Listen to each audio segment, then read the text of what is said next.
Your puppy is whining again, that high-pitched, persistent sound that makes your heart break and your patience wear thin at the same time. You've tried everything, or at least you think you have. Some nights you wonder if this tiny creature will ever stop crying, if you'll ever sleep through the night again, or if your neighbors are secretly plotting to leave anonymous complaint letters at your door. But here's something that might blow your mind. Your puppy's whine contains more information than some human languages. Scientists recently discovered that mother dogs can identify their own puppies from hundreds of others just by the unique frequency patterns in their whines. These vocalizations can contain up to 3 independent sound frequencies happening simultaneously, creating a biological symphony that rivals the complexity of human speech.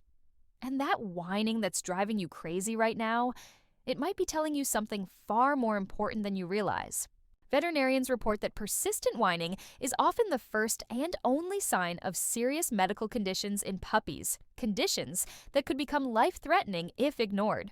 But it could also just mean your puppy has trained you better than you've trained them. Today, we're diving deep into the science, the psychology, and the real-world solutions that professional trainers use to transform even the most vocal puppies into calm, confident dogs. We're talking about methods with 85 to 95% success rates, breakthrough techniques that have saved dogs from being rehomed, and some surprising facts about why your puppy whines that will completely change how you respond to them. Let's start with something that happened 220 times in a research laboratory, and it shocked even the scientists conducting the experiment. They played recordings of puppy whines through speakers to mother dogs. Not only did the mothers recognize their own puppies' voices, but they actually picked up the speakers and carried them to their nests, treating these electronic devices like they were their actual babies. Think about that for a second. The emotional programming is so deep that a mother dog will nurture a piece of plastic if it sounds like her puppy. This behavior traces back millions of years. When mammals first evolved from reptiles, they developed a new brain structure called the cingulate cortex. This tiny piece of neural tissue gave mammals something reptiles never had, the ability to cry for their mothers. It was literally the first word in the mammalian dictionary, and every puppy whine today echoes that ancient call that helped our earliest ancestors survive. Your puppy can produce sounds in 3 different frequency ranges all at the same time. The low frequencies, from about 240 Hz to 2100 Hz, come from their vocal cords vibrating, just like when you talk.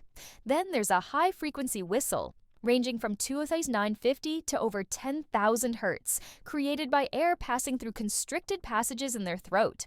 And if that wasn't enough, they can also produce ultrasonic frequencies that go up to 23,000 Hz, sounds so high-pitched that your human ears can't even detect them.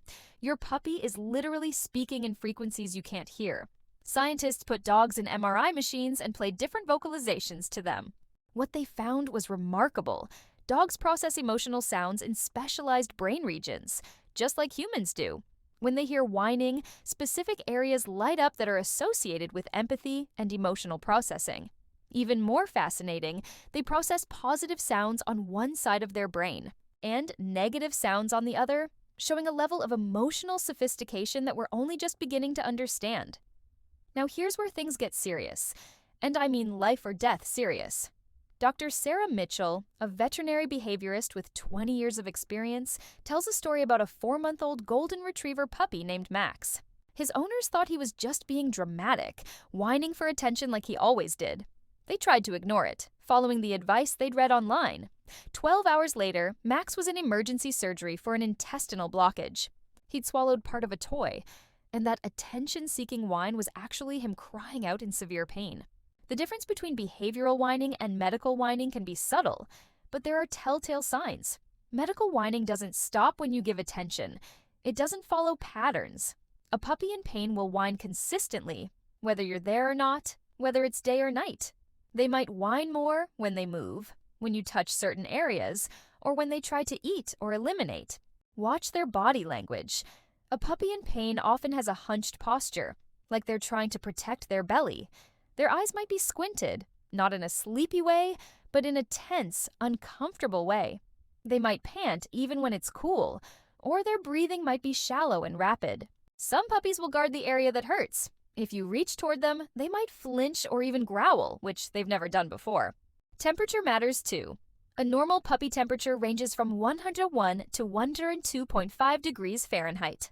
Anything above 103 or below 100 combined with whining means you need to get to a vet immediately. Same goes for pale or blue-tinged gums. Healthy gums should be bubblegum pink. Press on them gently. The color should return within 2 seconds. If it doesn't, that whining might be telling you about a circulation problem. Here's a checklist that could save your puppy's life. If whining accompanies any of these symptoms, don't wait. Don't Google, don't ask Facebook. Get to a vet. Inability to urinate or defecate. A bloated or distended abdomen, difficulty breathing, or constant panting, repeated vomiting or diarrhea, especially with blood seizures or loss of consciousness or suspected poisoning from eating something toxic. Young puppies face unique dangers. Puppies under 12 weeks old can develop hypoglycemia, low blood sugar, incredibly quickly. They can go from fine to critically ill in just a few hours. If a young puppy is whining and seems weak or wobbly, rub a tiny amount of honey or corn syrup on their gums and get to a vet immediately. This simple action has saved countless puppy lives. Let me tell you about Princess Charlotte. Yes, that was really her name. This dog had been through 3 different certified separation anxiety trainers over 2 years.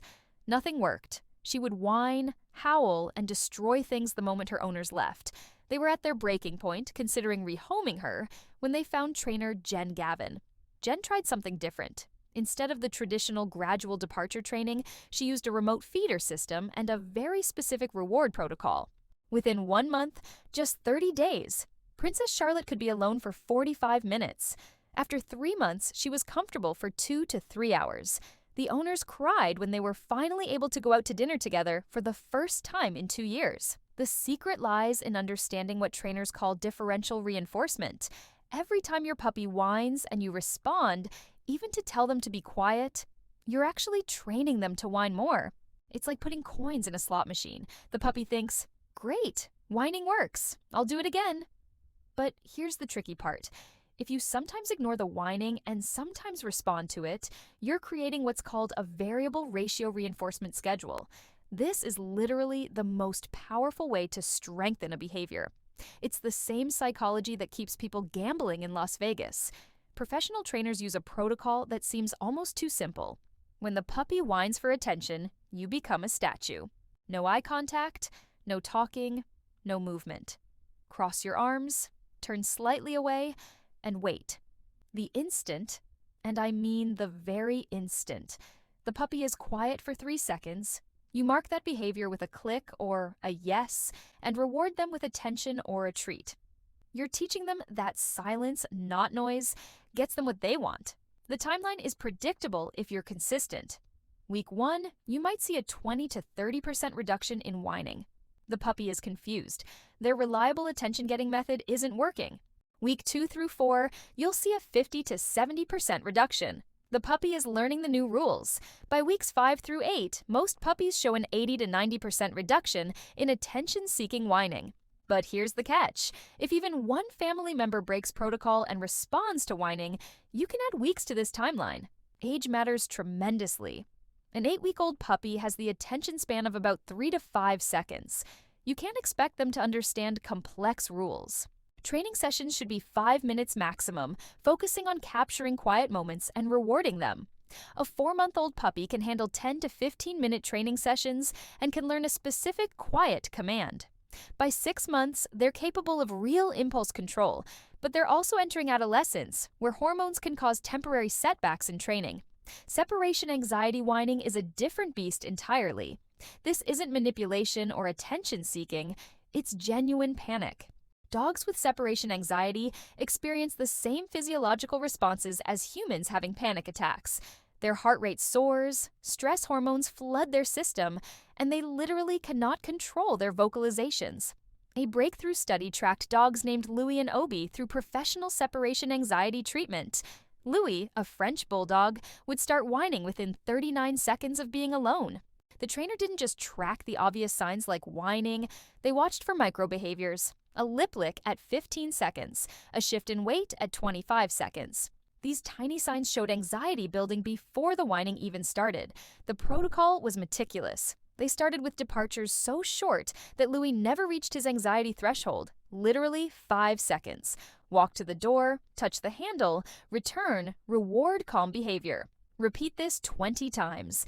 Next session, open the door but don't leave. 20 repetitions. Each step was practiced until Louis showed 0 stress signals before moving forward. By the end of week 1, Louis could handle 26 minutes alone. Not because they rushed, but because they never let him practice panicking. Every session ended before he became anxious, building his confidence that being alone was safe. This is completely different from letting them cry it out, which can actually make separation anxiety worse by reinforcing the panic response. Crate training for whining puppies requires a delicate balance. The crate should be in your bedroom initially. Yes, your bedroom. Puppies are genetically programmed to panic when separated from their pack. Fighting millions of years of evolution in one night is a recipe for failure. The crate should be just large enough for them to stand, turn around, and lie down. Any bigger and they might eliminate in one corner and sleep in another. Feed every meal in the crate with the door open. Hide treats in the crate throughout the day. The goal is to create an association so positive that your puppy chooses to go in the crate on their own. Only when they're happily eating meals in the crate do you start closing the door. For just a few seconds at first while they're eating. Gradually increase the time. But here's the crucial part. If they whine, you wait for a pause in the whining before opening the door. Even a 1-second pause counts. You're teaching them that quiet, not whining, opens the door. Let's talk about those first few nights with a new puppy, the ones where you question every life decision that led to this moment. Your puppy is 8 weeks old, just separated from their mother and siblings for the first time in their life. Their whining at night isn't manipulation, it's survival instinct. In nature, a puppy separated from its pack at night usually doesn't survive until morning. Here's a method that has saved the sanity of thousands of puppy parents. Night 1, put the crate right next to your bed. Right next to it. At mattress level if possible. Your puppy can see you, smell you, even hear you breathing. When they whine, you can dangle your fingers through the crate for comfort without getting them out. This usually reduces whining by 70 to 80% on the very first night.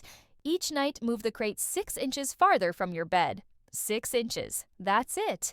By the end of 2 weeks, the crate is outside your bedroom door. By the end of a month, it's wherever you want it to be permanently. The puppy never experiences that panic of sudden isolation, and you actually get some sleep. But here's a game changer most people don't know about. The heartbeat trick.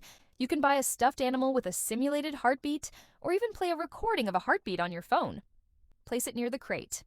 That rhythmic sound mimics what your puppy heard for their first 8 weeks of life, nestled against their mother and siblings. Studies show this can reduce nighttime whining by up to 60%. Temperature is another factor people overlook.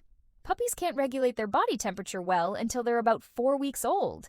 And even then, they're used to the warmth of their litter mates. A crate that feels comfortable to you might feel cold and scary to them. A warm water bottle wrapped in a towel, not too hot, just body temperature, can make a massive difference.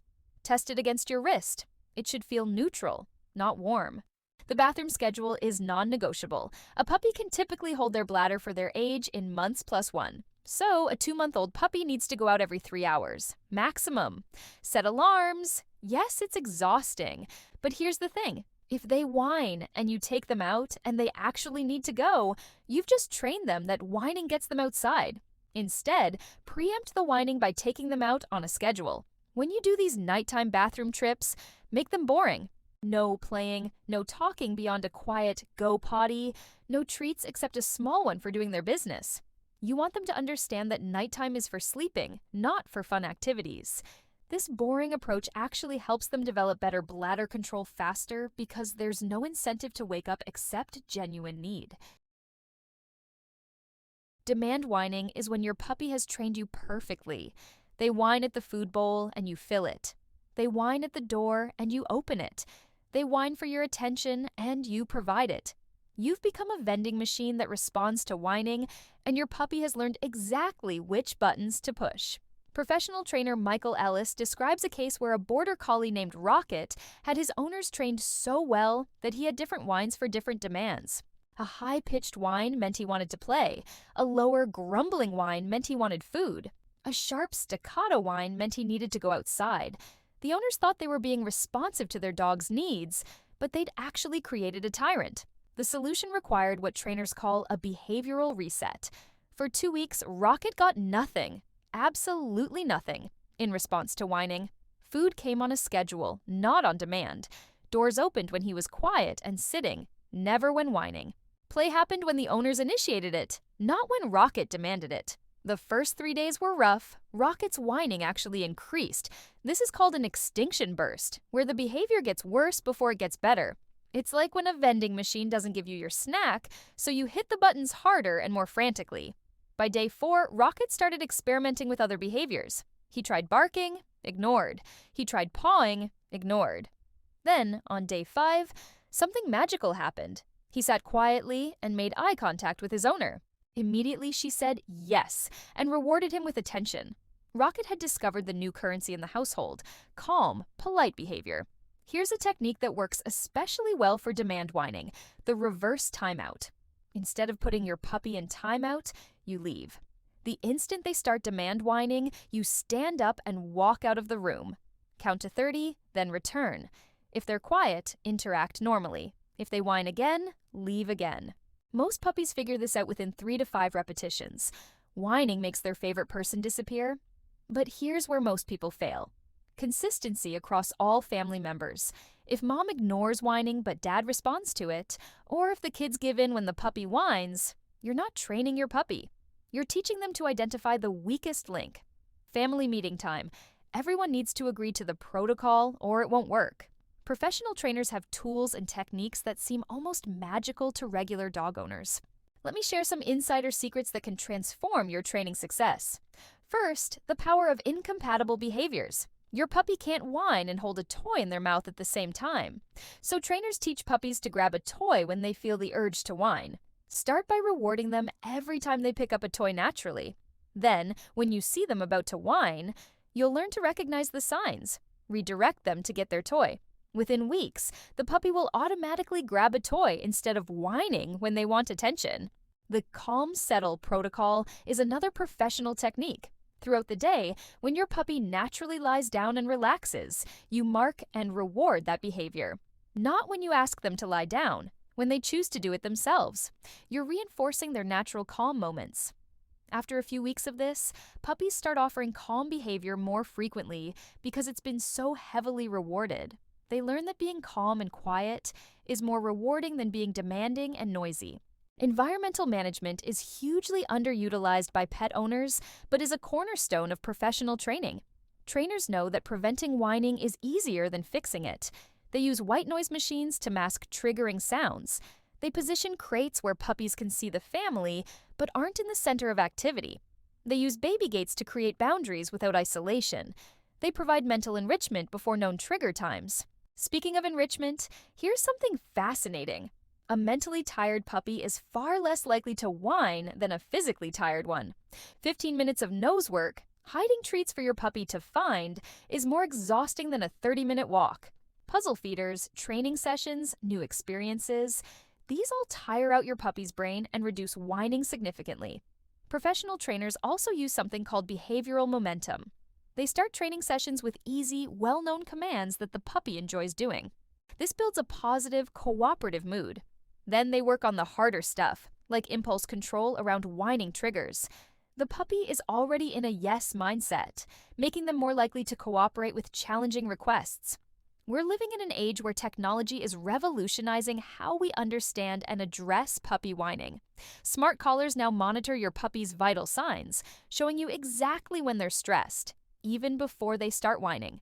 Apps can record and analyze your puppy's vocalizations, identifying patterns you might miss. Some trainers use remote feeders that can deliver treats from across the room, allowing them to reward quiet behavior without their presence becoming a factor. Virtual reality is being tested for separation anxiety treatment. Puppies wear special goggles. Yes, they make them for dogs that show calming scenes while their owners gradually increase distance. It sounds like science fiction, but early results show promise for severe cases that don't respond to traditional methods. There's even AI being developed that can distinguish between different types of whines based on acoustic analysis. Is it pain, anxiety, attention-seeking, The AI can tell with 87% accuracy, which is actually better than most human assessment. This technology isn't widely available yet, but it shows where we're heading in understanding canine communication. But here's what technology has taught us that's available to everyone right now: the power of video. Set up a camera to record your puppy when you're gone. You might discover that they only whine for the first 5 minutes, then settle down, meaning you've been worrying for nothing. Or you might see that they're actually calm until the mail carrier comes, giving you a specific trigger to work on. This simple tool has solved countless whining mysteries. Let me share some stories that show just how dramatic these transformations can be. There was a Cavalier King Charles Spaniel named Duchess, who whined literally 18 hours a day. Her owners hadn't slept through the night in 6 months. They were on the verge of divorce, blaming each other for the problem. A professional trainer discovered that Duchess had developed the behavior after a traumatic vet visit. She associated being quiet with the scary experience and whining with safety. The solution was counterintuitive. Instead of trying to stop the whining, they taught Duchess to whine on command. Speak, followed by a treat. Then they taught quiet as the opposite. By putting the behavior under stimulus control, Duchess learned that whining was a choice, not a compulsion. Within 2 weeks, she was whining only when asked to speak, and the household was peaceful for the first time in months. Another case involved a rescue puppy named Bandit, who had spent his first 4 months in a hoarding situation with 40 other dogs. He'd learned that only the loudest dogs got fed. His whining was survival behavior, deeply ingrained. Traditional training wasn't working because Bandit truly believed that if he didn't whine, he wouldn't eat.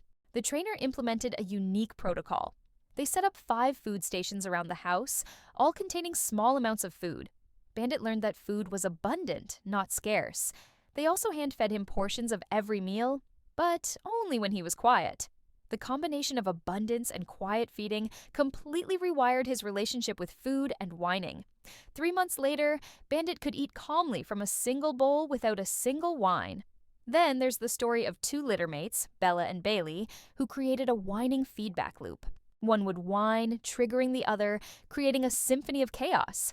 The owners made the difficult but necessary decision to train them separately for a month. Each puppy learned quiet behavior without their siblings' influence. When reunited, they maintained their new calm behaviors, having broken the cycle of mutual reinforcement. Here's something remarkable. Puppies who stay with their mothers and littermates until exactly 8 weeks old, not 7, not 6, but 8, show 40% less anxiety-related whining throughout their lives. That 1 extra week makes a massive difference in their emotional development. They learn bite inhibition, frustration tolerance, and basic social skills that prevent many behavioral issues, including excessive whining. The critical socialization period between 3 and 14 weeks is when puppies are most adaptable to new experiences. Puppies exposed to different sounds, surfaces, people, and situations during this period are significantly less likely to develop anxiety-related whining later. But here's the key. These exposures must be positive. One traumatic experience during this period can create lifelong anxiety. Research shows that puppies who attend well-run puppy socialization classes between 8 and 16 weeks are 60% less likely to develop separation anxiety. The classes teach them that being away from their owners can be fun and safe. They also learn to self-soothe through play with other puppies, a skill that translates to being alone at home. Genetics plays a role too. Some breeds are predisposed to anxiety and vocalization. Breeds developed for close human companionship, like Cavalier King Charles Spaniels and French Bulldogs, are more prone to separation anxiety. Working breeds might whine from frustration if they don't have a job to do. Understanding your puppy's genetic tendencies helps you prevent problems before they start. Early handling makes a difference. Puppies who experience gentle, varied handling from birth to 3 weeks old, a protocol called early neurological stimulation, show improved stress tolerance throughout their lives. These puppies have stronger adrenal glands, better problem-solving abilities, and less anxiety-related vocalization. So here we are at the end of our journey through the science and solutions of puppy whining. We've traveled from the ancient evolutionary origins of that plaintive cry to cutting-edge technology that's revolutionizing how we understand our four-legged friends. We've learned that your puppy's whine is a sophisticated communication tool, sometimes signaling medical emergencies, sometimes just testing boundaries, but always deserving of our understanding and appropriate response. The key takeaway from all of this research and all these professional insights is that puppy whining is not a problem to be suppressed, but a communication to be understood and redirected. Your puppy isn't trying to drive you crazy. They're trying to tell you something, and it's our job to learn their language while teaching them ours. Remember Princess Charlotte, who went from 2 years of failed training to 3 hours of calm solitude in just 3 months? Or Louie, who transformed from panicking in 39 seconds to relaxing for 26 minutes in just 1 week? These aren't miracles. They're the results of understanding, consistency, and applying proven methods.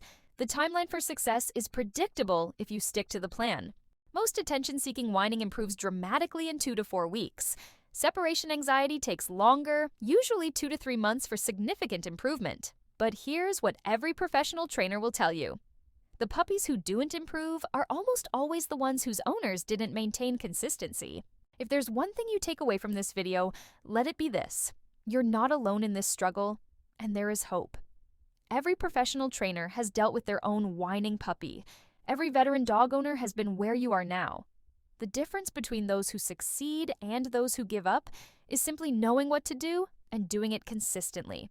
Your puppy's whining phase is temporary, but the bond you build by working through it together will last their entire lifetime. Every time you respond appropriately to their whining, whether that's addressing a medical need, ignoring attention-seeking behavior, or comforting genuine distress, you're building trust and communication that will serve you both for years to come. So tonight, when your puppy starts whining, you'll know exactly what to do. You'll assess whether it's medical or behavioral. You'll respond appropriately based on what you've learned here. And most importantly, you'll do it with confidence, knowing that thousands of puppy parents before you have walked this path successfully. If this video helped you understand your puppy better, please hit that like button.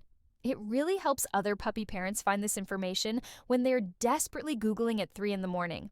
Subscribe if you want more evidence-based, scientifically backed training advice that actually works. And drop a comment below sharing your own puppy whining story.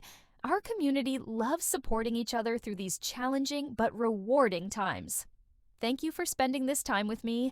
Thank you for being the kind of dog owner who seeks out real information to help their puppy. And most of all, thank you for not giving up on that little whining furball who just wants to be understood. Until next time, remember, every quiet moment is worth celebrating, and every whine is just a conversation waiting to be translated.